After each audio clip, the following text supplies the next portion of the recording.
Mira que non haberá sitio. Se tivo que escoller o máis frío do mundo. Porque os seus presentimentos non nos levan a un balneario, Sei. Por iso non podo facer o que me dicides. O almirante Shao foi moi claro coas ordes e co que pasaría se non as acatamos. Lealdade.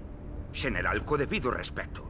O voso sobrinho non coñece esa palabra. Senón, habíanos mostrar a nós, os que estivemos con el día e noite estes 3 anos, moito máis respecto. En cambio, aturamos os insultos, o maltrato e as rabechas del.